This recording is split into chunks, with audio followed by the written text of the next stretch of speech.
The Galactic Observation Council had one rule. Just one.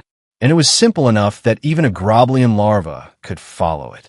Do not make contact with species 7 Omega. Not yet. Commander Vexx of the Trillurian High Fleet had read that rule nearly 400 times. He had nodded at it, signed documents agreeing to it. On 3 separate occasions, he had given lectures to junior officers about the sacred importance of that rule. And yet, here he was, sitting inside a disguised surveillance pod parked on the roof of something humans called a shopping mall, watching them walk below with small paper cups, and wondering, very sincerely, if he was about to die. Not because of a weapon, not because of a laser, not because of anything that made logical, tactical, survival-based sense, but because of the smiling. Grax, Vexx said quietly, turning to his co-observer, a smaller Trillurian with nervous eyes and a clipboard full of behavioral data. Tell me again. The smiling. What does it mean? Grax flipped through 47 pages of research. It means, sir, they are happy. Vexx stared at the crowd below. A large human male had just dropped his paper cup. The drink spilled across the floor. The human looked at the mess, then looked up, and slowly he smiled. Not a small smile. A wide one, showing all his teeth.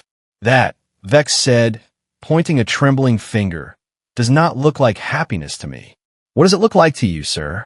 It looks like a predator deciding what to eat first. Grax wrote that down. The Trillurian species had been observing Earth for 62 of the planet's years. During that time, they had cataloged human behavior into 12,000 separate categories. Crying when happy, laughing when scared, fighting people they love, protecting complete strangers. Every category, without exception, ended with the same conclusion written at the bottom of the file. Conclusion. Inconclusive. It was maddening. Pull up the incident from last Tuesday, Vexx said. Grax tapped the screen. A recording appeared. A human female, short, with orange hair, identified in the files as Paula Run, had been walking alone at night through a humans calling alley. 3 larger humans approached her from the shadows. The Council's threat assessment protocol immediately flagged it as a high-danger scenario, subject likely to flee or submit. Paula Run did neither. She looked at the 3 approaching humans. She examined her fingernails. She tilted her head. Then she smiled. The 3 large humans ran. She walked home, humming something softly. She was not armed, Vexx said. No, sir. She was smaller than all 3 of them. Significantly, sir. And they ran as fast as their biological structures allowed, sir. Vexx leaned back in his chair and released a long, slow breath that sounded like a deflating balloon. Grax, be honest with me. Are we the most advanced species in this sector or not? According to every measurable metric, yes, sir. Our ships travel faster. Our weapons hit harder. Our armor is stronger. Our medicine cures faster. And our mathematics are centuries ahead of anything on this planet. Then why?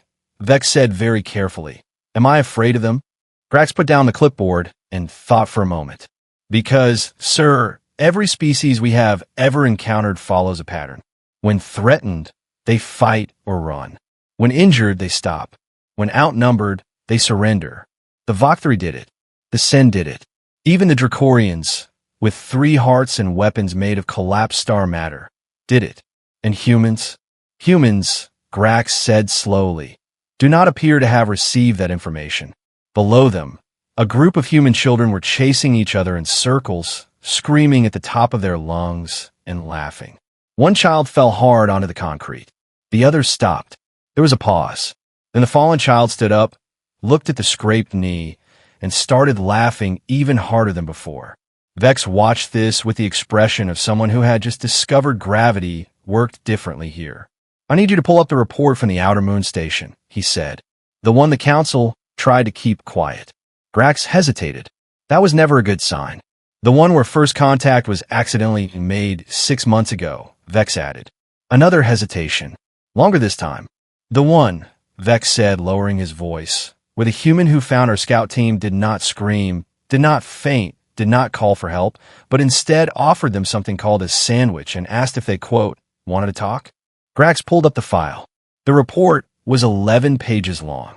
The conclusion at the bottom was only 4 words. It read, "We are not ready." The human's name, according to the scout team's panic field report, was Darrow Finn. He was 34 years old. He worked at the Moon Research Station as what humans called a maintenance technician, which, as far as the council could tell, meant he fixed things when things broke. He had a coffee thermos with a crack in it that he had taped back together with silver adhesive strips. He carried a sandwich in a small plastic bag. And when he opened the storage bay door at 3 in the morning and found 4 aliens crouched behind a fuel container, he did something that still made senior council members sit in silence during meetings. He said, "Oh, huh, you guys lost." Not a scream, not a prayer, not even a full sentence that made grammatical sense under pressure. Just, "Oh, huh, you guys lost."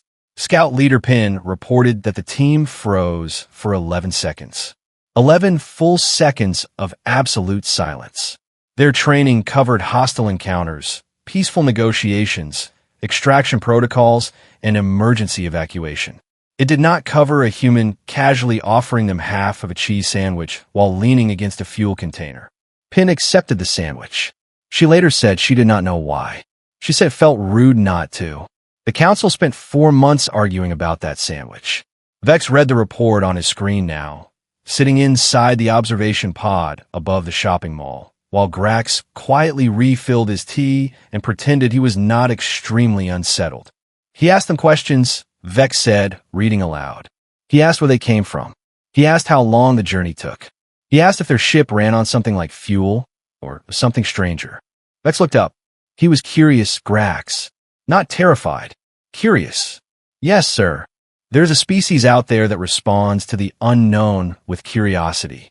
"Apparently so, sir." "That is," Vexx said, placing the report down, "the most dangerous thing I've ever heard in my life." Because here was the thing about fear. Fear was useful. Fear was something every species in the known universe shared. Fear made creatures predictable. A species that feared the unknown would build walls against it. They would make laws about it. They would hold conferences, write research papers, and form committees. Most importantly, they would stay away from things they did not understand. Curiosity did the opposite. Curiosity walked up to the unknown, tapped it on the shoulder, and asked if it wanted half a sandwich. The surveillance data from the past year alone was staggering.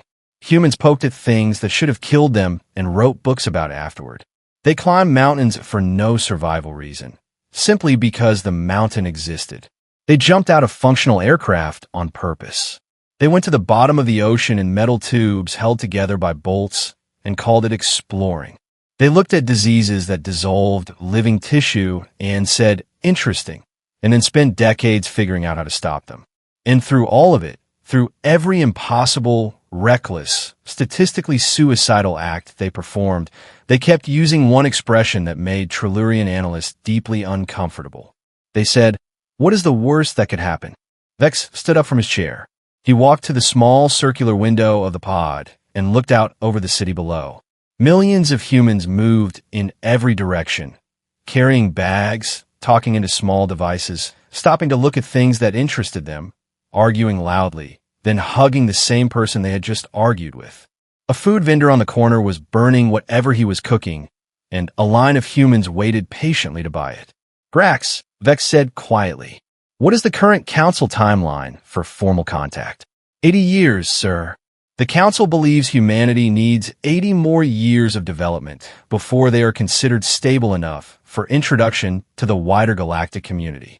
Vexx nodded slowly. "And what does our deep observation data suggest they will have accomplished in 80 years? Grax checked the projection models. He was silent for a moment, then another moment. Then he closed the screen and set it down very carefully, the way one sets down something one does not want to think about. "Sir," Grax said, "the projection models suggest that in 80 years they will find us. Not, we will introduce ourselves. Found. Us." Vexx turned back to the window. Down below, a small human child had climbed onto a fountain that clearly had a sign saying, "Do not climb." A parent was running toward the child. The child looked at the parent, then looked down at the water, then looked back, and jumped. The child resurfaced splashing, laughing, completely unbothered. Vexx watched for a long time.